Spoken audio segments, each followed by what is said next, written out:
Welcome back to the Lamppost Listener. My name is Daniel. I'm Phil. And this is a podcast where we journey chapter by chapter through C.S. Lewis's Chronicles of Narnia. This is chapter 10 of The Lion, the Witch, and the Wardrobe. The spell begins to break. Welcome back, Phil. Thanks. Good to be back. Yes, we have such an exciting episode. And, usually at the beginning of the episode, that's where we talk about our addendums and our corrections from last episode, because we always have some. This is kind of a special one because we actually brought someone in to correct us on the air today. We have a special guest. Would you like to introduce yourself? Hi, I'm Sarah Jane, and I'm from this side of the wardrobe. So Sarah Jane actually had texted us. She's a good friend of ours. She listened to the first couple of episodes, and she... you tell us. Well, you sent us a text this past week or so. What were you telling us about? Yeah, so I was listening as I was driving back into town, and I noticed that you guys were doing C.S. Lewis's accent, and you were doing it as an English accent, and I texted to let you know that he was actually born in Belfast in Northern Ireland, and I thought that maybe he didn't have an English accent. Well, see, and that's great, and especially because we have a friend who lives in Northern Ireland. We both do, and she does not obviously sound like she's from England. Yeah. And so we listened to that recording that I posted in the show notes of the last episode. That's episode 9, and it's kind of hard for us to tell what kind of accent he has. Like, it's not quite English, but it's not quite Northern Irish. We have quite a few listeners from Great Britain, so I'm sure that just even if you're maybe from like Wales or so, I'm sure you can probably tell the difference. Just like here in America, I can tell if someone has a Southern accent or is a New Yorker, right? So I would love to have some feedback from our listeners in Great Britain and letting us know, one, how bad our accents. Actually, no, don't tell us that. It's fine. Just be nice. I would love to know what kind of accent Jack has. C.S. Lewis, right? I don't. It's hard to pin down, and there's only that one recording of it. Yeah, and I wonder And if send your comments via audio. Yeah, you do it. Everyone that calls in, please make his same. Oh, we actually don't have a number, so Phil, we need to get on that. Just give him your number. Yeah, no thanks.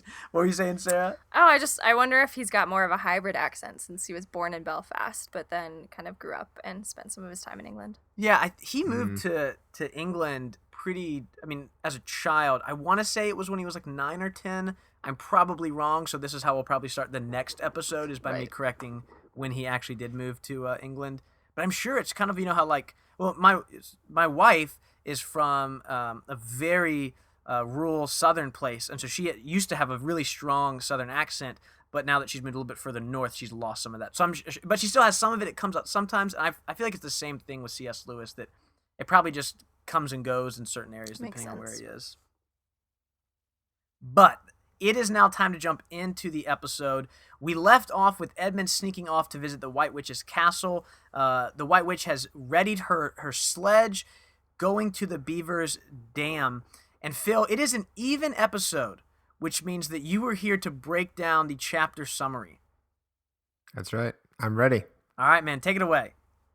All right. In 150 characters or less. Mr. and Mrs. Beaver and the children rapidly prepare to leave, but not before Mrs. Beaver prepares for every scenario, packing food and tea, as well as handkerchiefs. Finally packed and out the door, they journey on foot in the snow, for what to Lucy feels like hours, until stopping at a hiding place for beavers in hard times. After sleeping for a few hours, they awake to jingling bells, and, fearing the worst, they brace themselves for an encounter with the assumed royalty they've been trying to avoid. But, instead of the witch, they find Father Christmas, who gives each of them a gift or two. After bestowing the group with one last gift of hot tea, Father Christmas sleds off out of sight, leaving the children and the beavers to enjoy themselves before moving on. Nice. I like the assumed is that how you said it? The assumed royalty, or assumed royalty? Oh, that was great. I really enjoyed that. What do you think about that, Sarah Jane? Yeah, it was awesome. Well done, Phil. Good vocabulary. Appreciate it. I just as since we're going to be talking quite a little bit about grammar today, 150 characters is much different than 150 words, Philip. Did I say characters? Yeah, you said characters. You were tweeting pretty much. I wish there was some way to play it back, but yeah, sure. That's Twitter's fault. Well, can we actually start off by just reading the first paragraph or so of this chapter? Let's go for it. Do you want to each take one word? That'll be really fun for our listeners. Would you like to take it, Phil? Or do you want to take it, Phil? Or you want me to do it? I'm exhausted. You go. All right. Now we must go back to Mr. and Mrs. Beaver and the 3 other children. As soon as Mr. Beaver said, "There's no time to lose," everyone began bundling themselves into coats, except Mrs. Beaver, who started picking up sacks and laying them on the table and said, "Now, Mr. Beaver, just reach down that ham, and here's a packet of tea, and there's sugar, and some matches, and if someone will get 2 or 3 loaves out of the crock over there in the corner." "What are you doing, Mrs. Beaver?" exclaimed Susan. "I'm packing a load for each of us, dearie," said Mrs. Beaver very coolly. "You didn't think we'd set out on a journey with nothing to eat, did you?" "But we haven't time," said Susan, buttoning the coat of her collar. "She may be here any minute."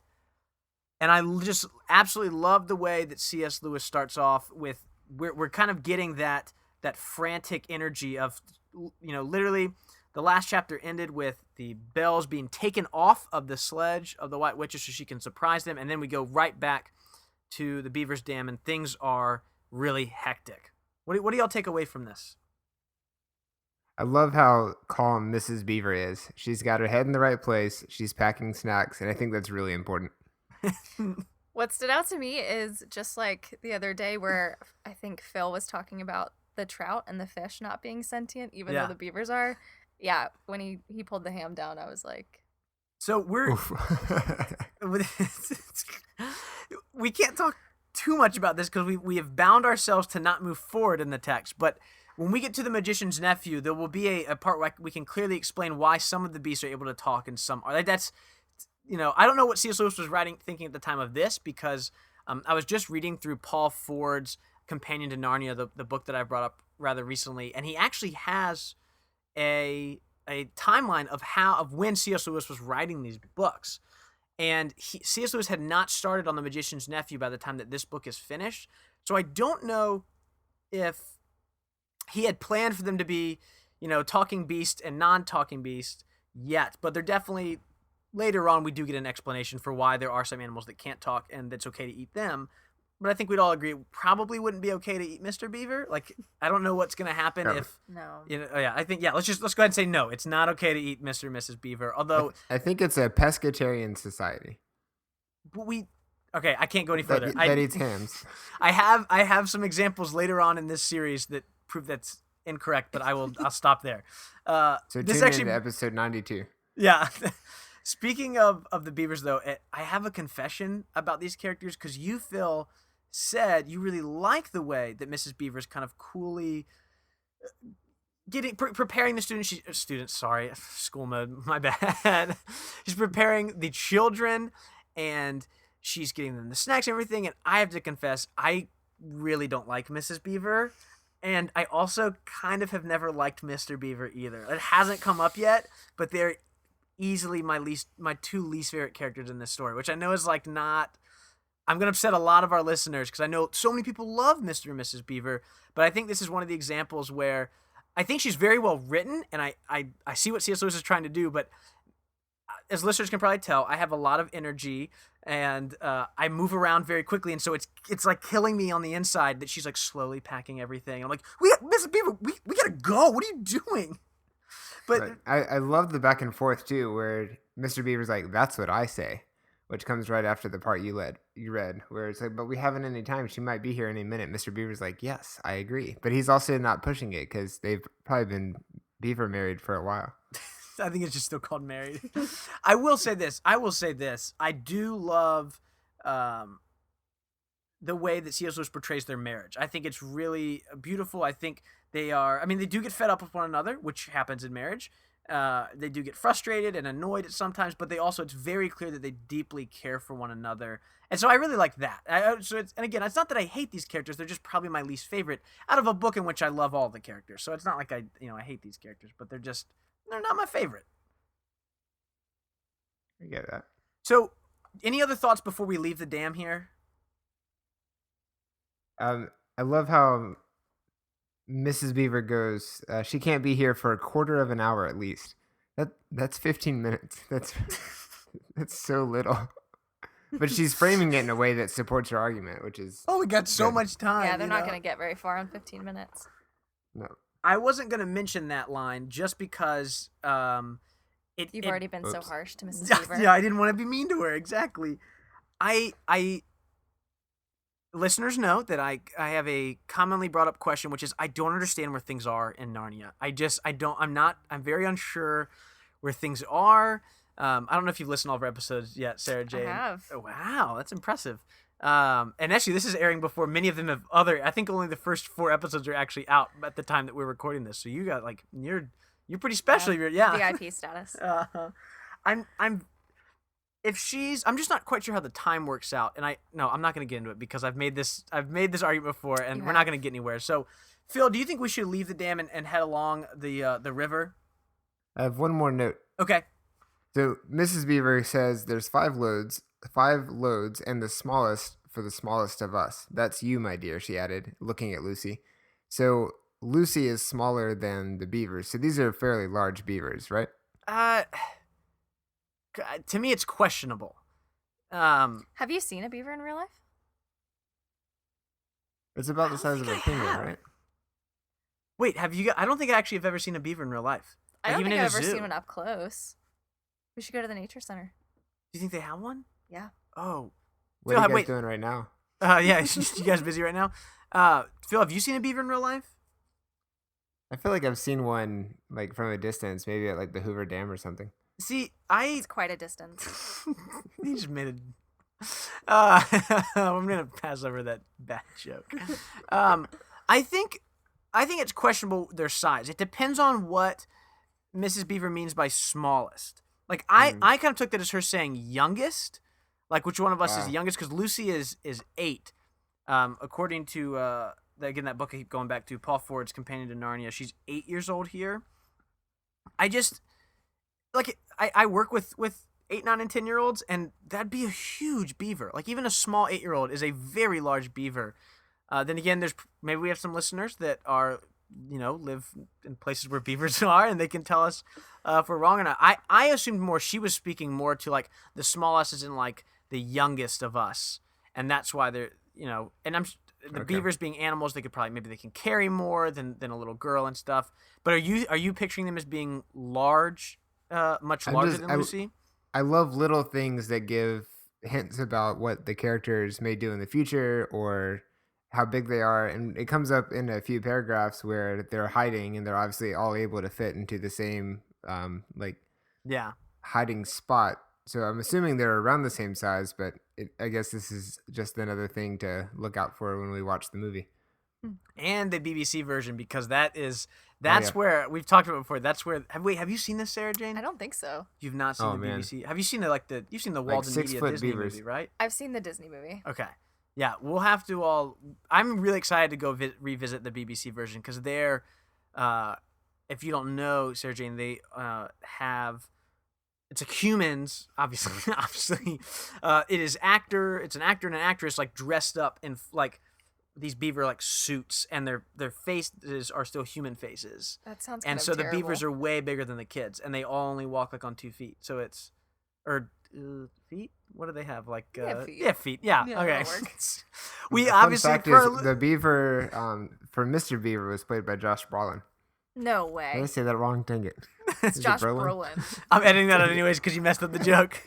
All right, so why don't we go ahead and move along to after they've now left the dam. I want to read a little portion of the text here. The snow had stopped and the moon had come out when they began their journey. They went in single file. First Mr. Beaver, then Lucy, then Peter, then Susan, and Mrs. Beaver last of all. And I want to jump down a couple lines. It would have been a pretty enough scene to look at through a window from a comfortable armchair. And even as things were, Lucy enjoyed it at first.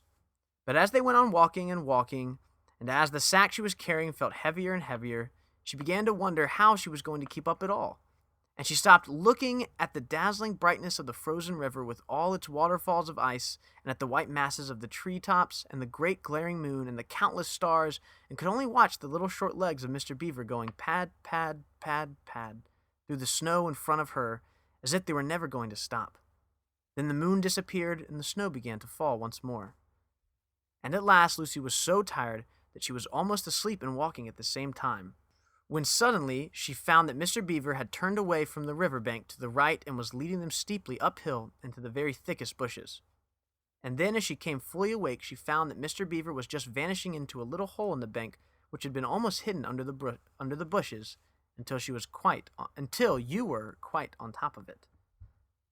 I love this. This is like classic C.S. Lewis description of Narnia, and this is the kind of stuff that makes me want to go visit. Like, I need to be there. This is what transports me to another magical world. What do y'all take away from this? Yeah, I loved this section. Sorry, Phil. You're fine. Go for it. Yeah, I loved this section, and I think it resonates. Like, I feel like I remember being outside and thinking, well, it's actually quite cold out. I would rather be inside looking at it instead of soaking wet or frozen. Yeah, I could totally see myself doing that and thinking that. What about you, Phil? He does such a great job of capturing that feeling when you get so tired, you kind of start to lose pieces of what's happening because you're drifting in and out of, basically falling asleep while you're walking. And he just does such a great job describing it. It's quite powerful. One of the things I took away from this, I thought back to when we first arrived at the dam, and we ended. I think it's chapter 7, right before they get to all the conversation after dinner, which is in chapter 8. So at the end of chapter 7, Mr. Beaver makes that comment of, "Oh, it's snowing again, so it'll be really hard to find our tracks if anyone's trying to to follow after you on the way to the dam." And that was a big thing that they were thinking about. But now it's almost at this point, like, no one's even worried about tracks. Like, people are after us, and at this point, the only hope that the Pevensies and the Beavers have is Aslan. So it's like they're not even worried, because at first it says it's not snowing right now. Which means that their tracks would be easily traced, right? And it does end up snowing later again, we hear, but like they're not even worried about that. I took that, my takeaway was that how much, like, it's not that it's become hopeless, but our hope is now placed in one thing alone. It's not like, oh, like, maybe we could make it to the Beavers and they'll be able to fix our problems, or, oh, maybe so we can go somewhere. Like, their hope is just in Aslan. There's no, like, it doesn't matter if anyone's following them, because if they don't get to Aslan, all hope is lost. I also want to talk about this, so they go into this hole, which is a place that beavers can hide in. Mrs. Beaver has to make that point about, like, well, look, it would be way nicer if we had some of them pillows, right? Like, and I kind of come back on her side for a little bit, because I have slept in places before without pillows, and I'm like, oh, I forget how nice it is to have a pillow. But I also just like how tightly, like, jammed into this hole they are. Like, I think it says something, C.S. Lewis writes about, like, the blankets, or they're all kind of like a big bundle of clothes together and stuff. And I really like that imagery, and almost that kind of, like, that safety, the safeness of this hole, despite all the harsh conditions outside of it. Yeah, and I was even thinking about the tracks, though, like you said, because I was thinking that as well when it stopped snowing, that they would be easily traced. And even if they were hiding in a hole and there were tracks leading up to it, still really actually wouldn't be that safe. But I think he talks about how cozy or snug they are. And you're right, it does feel kind of homey. It does. Bill, did you take anything away from this flask that they drink? Or maybe not flask, but this drink that Mrs. Beaver gives them? Oh, it might have been in a flask. I definitely have a note about that. Okay, tell us about it. So just to give our readers a clue here, it says, "Then Mrs. Beaver handed round in the dark a little flask out of which everyone drank something. It made one cough. It made one cough and sputter a little and stung the throat, but it also made you feel deliciously warm after you'd swallowed it, and everyone went straight to sleep." I have a little note, and it says, "It was whiskey." I thought the exact same thing, Phil. You think that's what it is? Like, we already know that. Like, how is that okay? It's like, oh, and then they handed each child a small cigarette, and they smoked it, and it made them feel funny and safe and warm, and then they passed out. Like, so I that's not okay. thought I remembered this being, like, I don't want to say a common practice, but I think I remember this being a thing that people used to do if you couldn't get your baby to fall asleep. Giving it whiskey? Am I completely wrong? Just put a little whiskey in the bottle. I don't know. I don't have any children, so I've never given any of my kids whiskey. Was that in the movie Meet the Parents? Did you ever see that? I did, but it's been a long time. I've never actually seen it, but I feel like at some point someone gives a baby. What? I know that sounds really weird. Whatever. So you guys were going straight to alcohol. I thought I made a different connection to one of my favorite. Yeah, no. My connection I thought of. You guys went alcohol. I went further into nerddom, and I thought about the Lord of the Rings. So in book 2, I think it's chapter 3 of the Lord of the Rings. It is the ring goes south, which is when the Fellowship leaves Rivendell and they're now heading south, and they go up the. So I'm gonna mispronounce this, but the large mountain is Caradhras, I think, and it's really snowy up there as they get up to the top, and they actually are pretty much the mountain ends up defeating them, and they have to go back down, and that's why they go to the Mines of Moria. But while they're up there, I actually wanted to read a little bit from The Lord of the Rings, because this is what I directly went to, and I wonder, obviously we're well aware of Tolkien and Lewis's relationship, and I wonder if there's any kind of relation. This is one of the things they taught, like, might have come up while they were at the Eagle and Child together, but I just want to read these 2 paragraphs. "Give them this," said Gandalf, searching in his pack and drawing out a leather flask. "Just a precious mouthful each, for all of us. It is very precious. It is Minerva, the cordial of Imladris. Elrond gave it to me at our parting. Pass it round." As soon as Frodo had swallowed a little of the warm and fragrant liquor, he felt a new strength of heart, and the heavy drowsiness left his limbs. The others also revived and found fresh hope and vigor. But the snow did not relent. It whirled about them thicker than ever, and the wind blew louder. And I know it clearly says liquor, but I was thinking this is Imladris, if people aren't aware, is the Elvish name for Rivendell, and so this is a drink of elves. And so I thought, I didn't go straight to just thinking it was liquor. I thought, oh, this is a magic drink. That's what I kind of went to, is that they're giving them a magic drink. But you, Phil, and Sarah Jane, you guys are more just like, no, it's just whiskey. I think it definitely could be magical. I mean, everything about Narnia is magic, but yeah, I just assumed it was alcohol. Yeah, okay. Yep. All right, also, there's an interesting difference between the 2. It sounds like that one relieved their tiredness in Lord of the Rings, and this one kind of helped them help them go to sleep so that they could rest. But one sounds like a Red Bull or a Four Loko, and then the other one sounds like more of a depressant. Yeah. So let's move on from here, because when we wake up, but our characters are very startled. So anyone want to share, why are they startled? They hear the sleigh bells. Which, this is great. I think this is so, I fully agree. I know where you're going. What? Well, I was going to say, like, even though we as the reader know that they're totally safe because she's taken the bells off the sledge, so it's not her, you're in it with them. You think that they're going down. Yeah, it's really great because we as a reader are familiar. We know this can't be the witch. But then it's kind of like, well, wait, like, is it? Because we're definitely not thinking Santa Claus is coming to town right now. Like, that's not what's on our mind. That's not where I went, no. And so you do kind of get this, like, oh my goodness. And then I know I've mentioned many times that I read this with my students every year. A lot of my students, like, totally forgotten it. Like, maybe it's been a day or so since we read the last chapter, and it's like, no, this is definitely the White Witch. She's come. Like, we're only halfway through the book. Like, if she captures them now, like, what's going to happen for the rest of the book? And so I think, even despite not, being aware of the fact that the witch is riding without bells, like, this is still a pretty tense moment. What are your takeaways, Phil? Yeah, I love how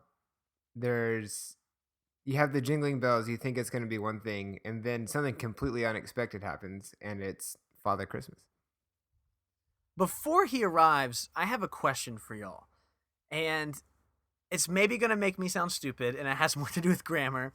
But Mr. Beaver, he goes out, and it's silent outside for a couple of minutes.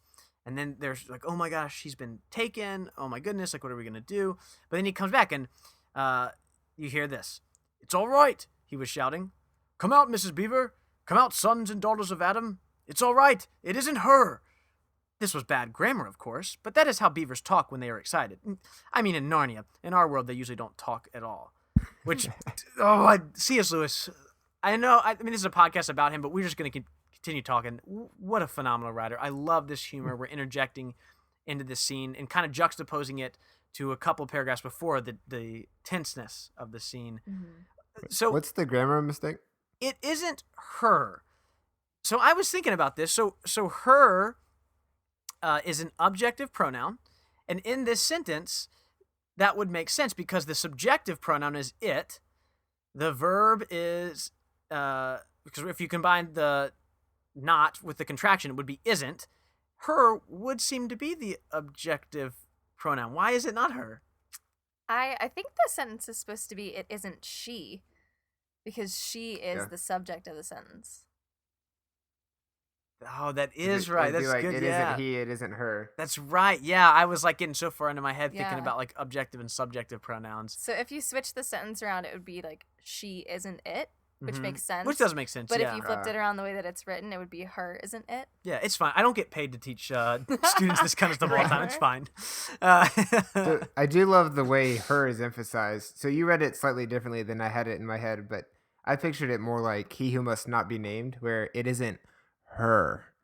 Like it was Her? very clearly, they're not saying the witch's name or even her title. They're just referring to her. So you don't think this is an Arrested Development reference? Or a Scarlett Johansson in the movie Her reference. Oh, there you go. Shoot, that's deep. So Years we ahead of his get time, he was. we get the big reveal, and before we talk about that reveal, I just want to mention really quickly. We talk about we're not super familiar with these with the movies and even the books, to be honest. But there is at this part in the Disney movie, there is a scene where he appears, and the music that goes along with it in the score is some of my favorite. I really, really like movie soundtracks and scores, and the music that goes along with this is phenomenal. So I'm just gonna point listeners and y'all to just go check it out. We can't play it on the show, obviously. And I think it's literally called like Father Christmas or Father Christmas Arrives or something. It's beautiful, and it's this. I really do feel like this excitement and anticipation of not only has Father Christmas arrived, but we know that means Aslan is on the move as well too. And so I would just go say check it out. I wanted just to point that out because it's probably my favorite piece of music that was written for the Disney film. It's a great score in general, but I had to point that out. Sweet. Excellent. Let me describe him for you. And on the sledge sat a person whom everyone knew the moment they set eyes on him. He was a huge man in a bright red robe, bright as holly berries, with a hood that had fur inside it, and a great white beard that fell like a foamy waterfall over his chest. Everyone knew him because, though you see people of his sort only in Narnia, you see pictures of them and hear them talked about even in our world, the world on this side of the wardrobe door. But when you really see them in Narnia, it is rather different. Some of the pictures of Father Christmas in our world make him look only funny and jolly. But now that the children actually stood looking at him, they didn't find it quite like that. He was so big and so glad and so real that they all became quite still. They felt very glad, but also solemn. Yeah, I love the fact that, that part where, but now that the children actually stood looking at him, they didn't find it quite like that. He was so big and so glad and so real that they all became quite still. Like, yeah, just that idea that when you're finally faced with something that you maybe thought was real, maybe didn't think was real, but there it is and it's standing in front of you, what is your reaction? Yeah. I mean, I don't even know if we have an equivalent to really relate to that. Yeah, what do you think, Phil? I love that. I think that's a really good point. It's like meeting a celebrity, but not when you like run into a celebrity and you're not sure what to do. It's kind of like if you're in a formal setting, like you're meeting someone at a famous, like at a big event, and people are just respectful because someone has a reputation that comes before them. I also love how his first line is, "I've come at last. She has kept me out for a long time, but I got in at last."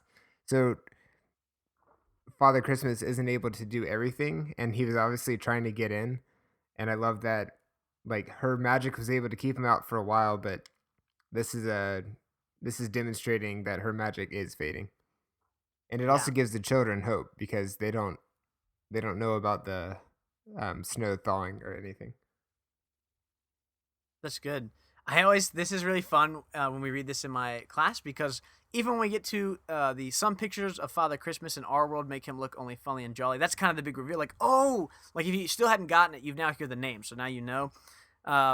Obviously, in America, we don't usually call Santa Claus Father Christmas, and so I always have called my kids like we're done, and like half the class is like, oh my goodness, what? This is so weird because it is weird that Santa is showing up in a magical land where there's talking animals and fawns and all these other kind of mythical magical creatures, and so like we have to kind of like slowly draw it out, like, well, think about this, who does this sound like, and we read over the description again, and there's usually always still one or two kids, we have to just be like, no, it's Santa. It's Santa Claus. Santa Claus is now in Narnia. That's what, and then it's just, oh, this is great. And, I think we've talked about how some authors, including authors like Tolkien, thought or, their feelings about Santa Claus showing up in a place like this.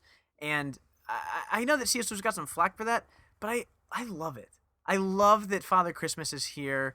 I love that it's kind of a thing from our world that is now entered, because we don't have, talking beavers. It's kind of, and these other things that, fawns and minotaurs and all these other things that are in these books. We don't have those, but we do have Santa. And so I really like it. Do y'all like that he's in this book? Yeah, Oh, for sure. I definitely do. And I also, the line of, though you see people of his sort only in Narnia, every time I read that, I'm like, who else is there? Oh, you think the leprechaun from Lucky Charms is there? Maybe. I hope so.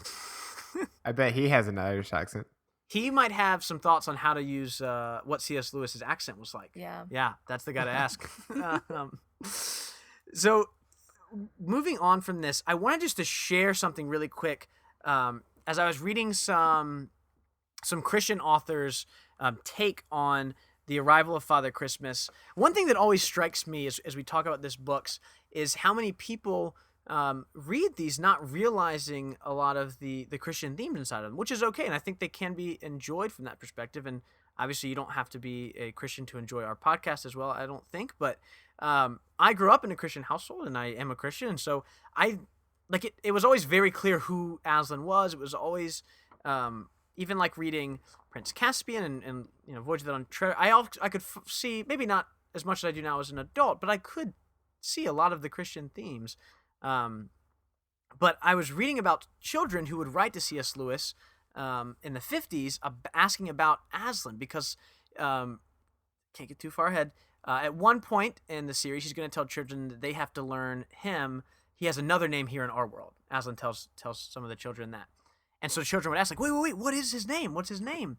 And he wrote in a lot of letters, a lot of times he would just give like little hints back. He would never just say, oh, it's Christ or it's Jesus. But he often would say, like, who is in our world that arrived at the same time as Father Christmas? So I just love C.S. Lewis's character, that he's not just simply giving out an answer to these children, not because he wants to keep this a secret from them, but because he's challenging them and saying, look, push into this. Like who do you know? Like, what do we celebrate around Christmas time? Whose arrival does that celebrate? And so he's pushing his even youngest readers to still actually make those guesses, which is a sign of a really good teacher, in my opinion. Absolutely. Yeah, leading you to discover the answer rather than telling it to you. Yeah. So on that note, one thing that I loved about Father Christmas is he doesn't give them a solution to all their problems, and he doesn't solve everything and take care of everything. Instead, he gives them gifts that are going to come in handy later, but still empower them to do stuff. So he empowers them to do something themselves.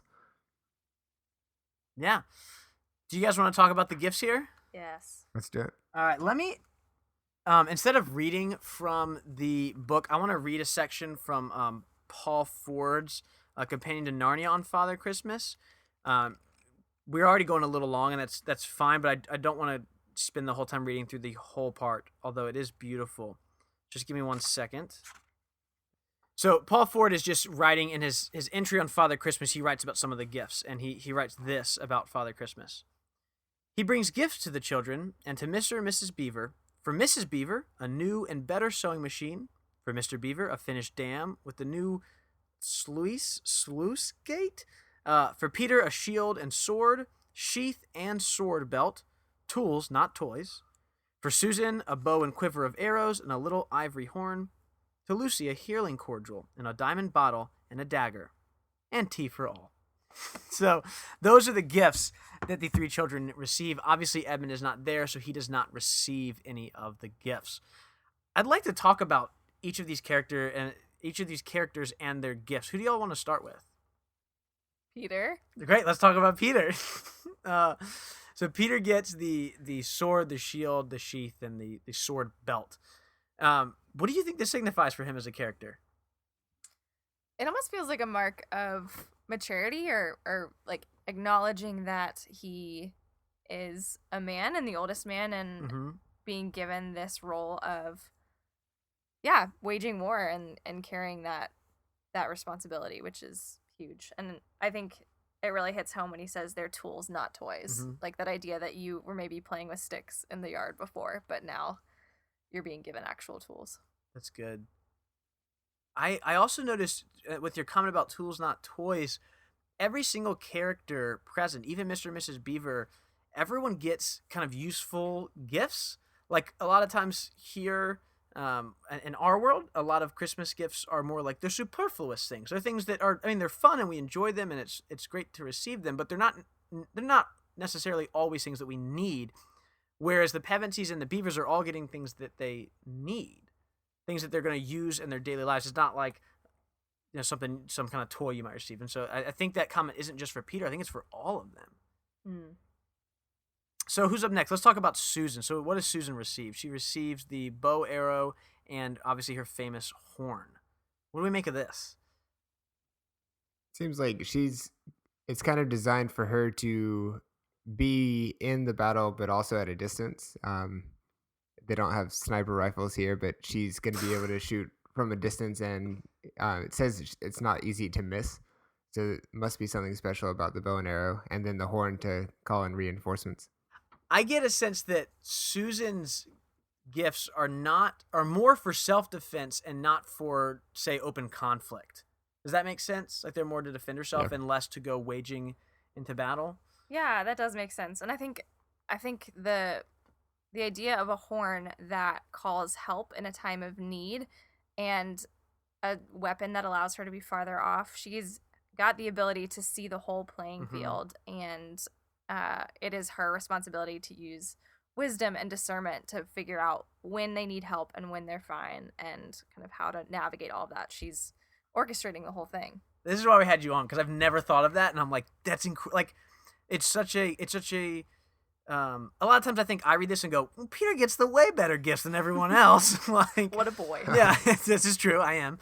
But I'm like, oh wow, like her gift is just as precious of a gift because she might not be leading a battle, but she has to have that wisdom, like you're saying. I haven't thought of it like that. That's wonderful. I love that. Lucy, Also, thinking about how that's set up. So, how did that horn come to be? How do people know to come help when they hear that?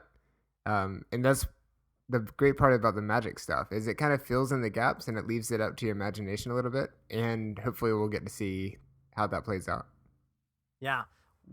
Lucy gets the cordial and dagger, and this is where we might need some help from other people who know more about Narnia than we do, because the cordial is made of the juice of one of the fire flowers that grow in the mountains of the sun. And I want to know, I need to know, is that some kind of throwaway line of just like, that sounds awesome? Or is that like, I've said before, I have not reread The Horse and His Boy and The Last Battle since childhood. So those are the two that I'm the least familiar with. So maybe it shows up in there, but I mean, it doesn't, the mountains of the sun with fire flowers that make juice has not come up mostly when I've read through these books. Maybe I'm missing it, but regardless of if that shows up later, that sounds just really like, it sounds like, whoa, that's got to be some special juice. I do think that it's interesting that it's fire flowers that grow in the mountains of the sun. So knowing what we know about the sun, is it in the sun itself and like, Ooh. there are mountains there? How did he get it, if that's the case? Or is it like a metaphor? It seems like a little bit more than a throwaway line. I just want to know what it tastes like. Like, do you think it tastes good, or do you think it tastes bad? Winnie the Pooh.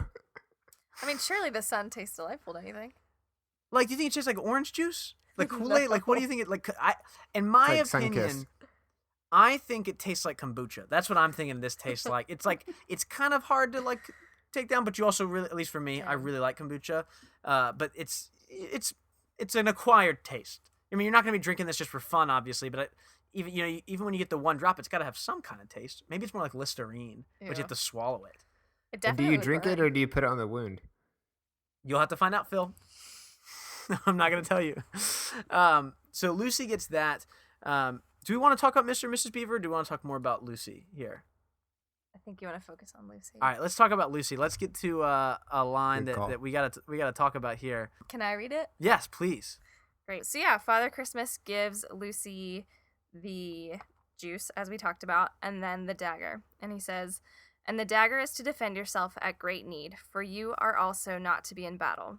"Why, sir?" said Lucy. I don't know, but I think I could be brave enough." "That is not the point," he said, "but battles are ugly when women fight." All right, so that's a pretty controversial line here in the text. Who wants to unpack this first? Phil? After Sarah Jane pointed it out, we were discussing this earlier in the pre-show. I think that it's a compliment.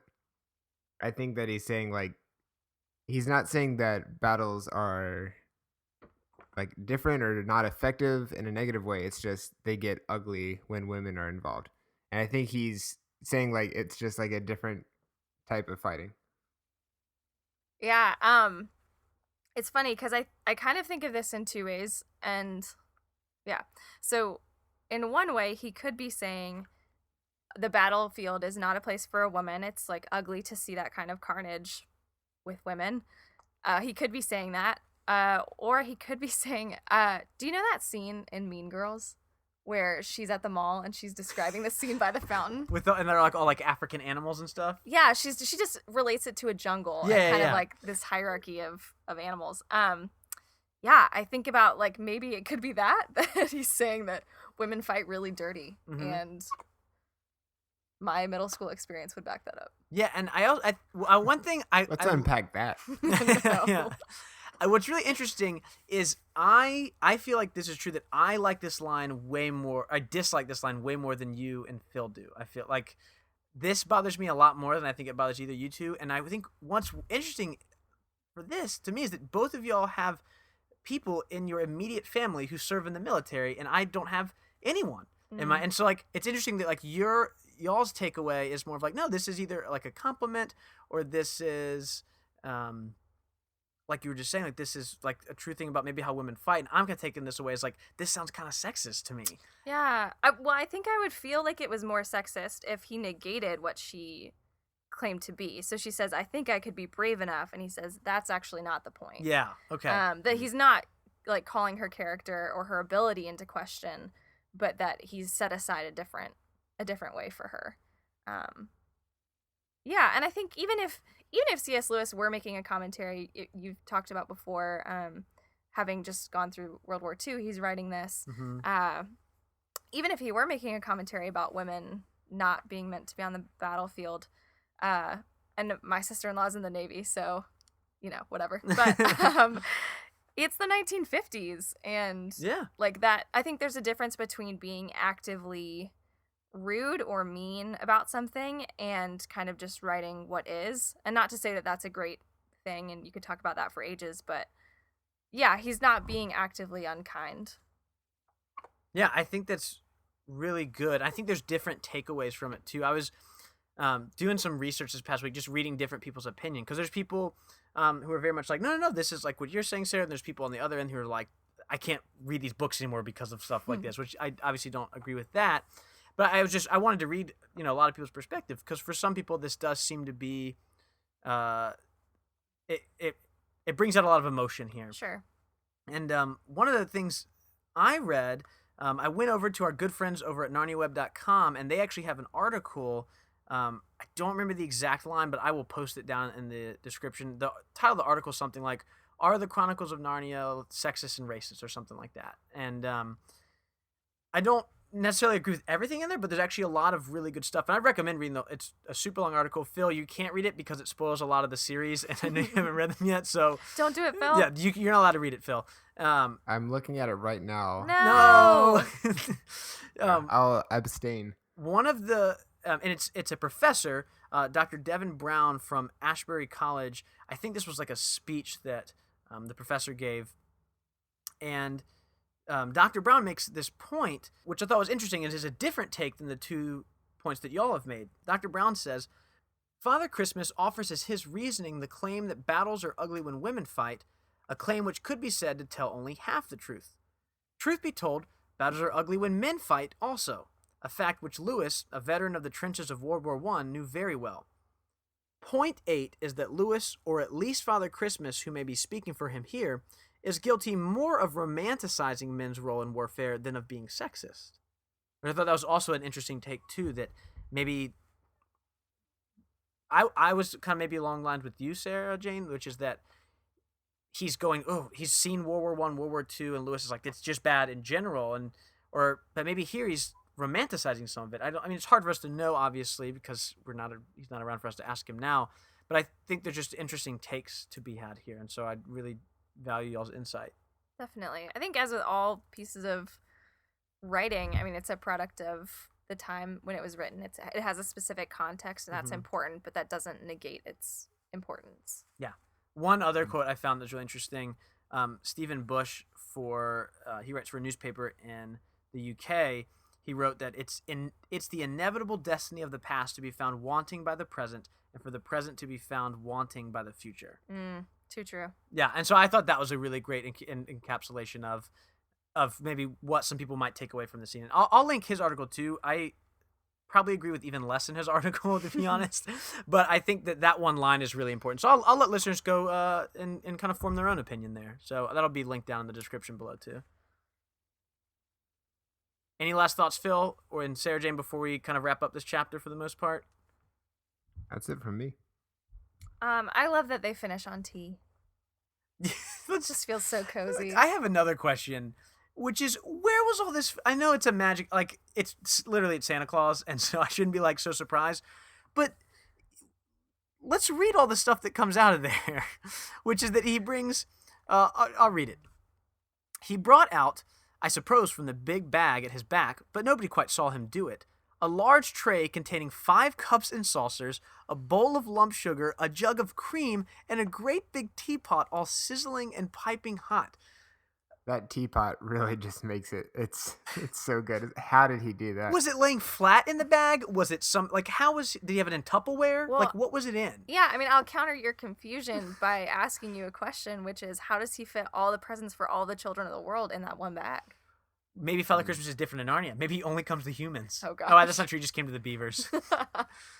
He hasn't been there for 100 years. He's got to have a lot of gifts. He has a lot of gift giving to make up for. Yeah. Maybe the juice of one of the fire flowers that grow in the mountains of the sun kept the water warm. That's it. Yep. Beautiful. There we go. All right. Phil nailed it.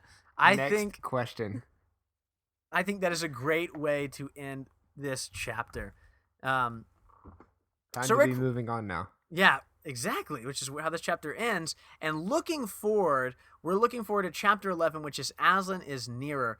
And in that chapter, spring comes to Narnia, and Edmund begins regretting his betrayal.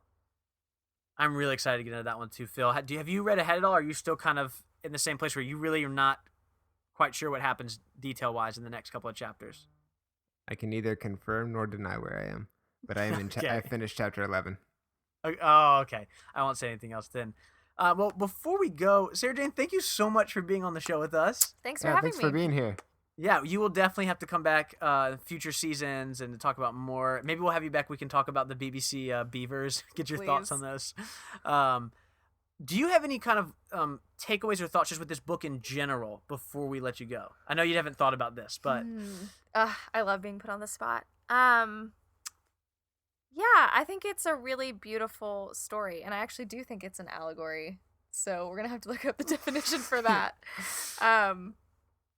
Yeah, I think that one of the things that I've found really beautiful about C.S. Lewis's writings in general is the way that he can be super lofty and write sentences that I have to read 100 times in order to understand them. And then he can boil it down to some of the simplest, most beautiful, tiny pictures. And I think that that's what The Lion, the Witch, and the Wardrobe has always been to me, is kind of this really simple and beautiful picture of a story. I haven't thought about this at all. Well said. Because hearing your thoughts on that, I'm like, I just want to know more about what you think of these books. Do you have a favorite?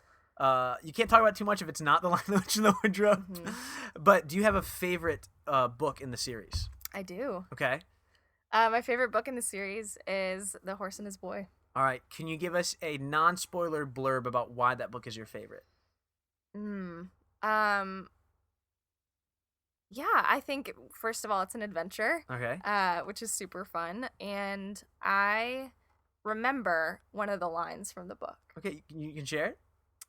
Yeah, Aslan tells one of the characters. So Aslan's in the book? Oh, and they're spoiling it for me and Phil. Man. Okay, ask me again. No, I'm just kidding. Keep going. One character reminds another by. Gosh, no, I don't know how to No, say you can it. just say okay. Okay. Is it Aslan? No, shut up, Phil. You can really say Aslan. I'm joking. We know that Aslan appears. Aslan tells one of the characters, "That's not your story," and I think it's just this incredible reminder of how caught up we get in comparison and wanting to know everything and be everything, and he just really clearly says, "No, that's not the point." I can't wait. That's a couple of seasons from now, but I cannot wait to get in The Horse and His Boy.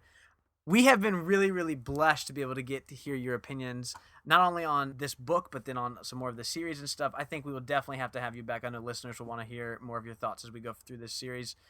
Thank you again so much, Sarah Jane, for joining us today. Yeah, thanks. It's been fun. Phil, do you have any last thoughts before we wrap up the show? That's it. Thanks for being here, Sarah. Absolutely. All right, well, you can follow us into the world of Narnia on our Facebook and Twitter pages, and you can also email us at thenarniapodcast@gmail.com. We love to hear your thoughts on the show or your thoughts on The Lion, the Witch, and the Wardrobe. We'd appreciate a review over on Apple Podcasts because this helps other listeners find the show and join in on our read-through. Also, make sure you have subscribed in your favorite podcast app so you can wake up with a new episode every other Wednesday. Our show's themes were created by Kevin MacLeod. You can find more of his work in the link's description. Thank you so much for coming along on this journey, and we will be back next time for Chapter 11.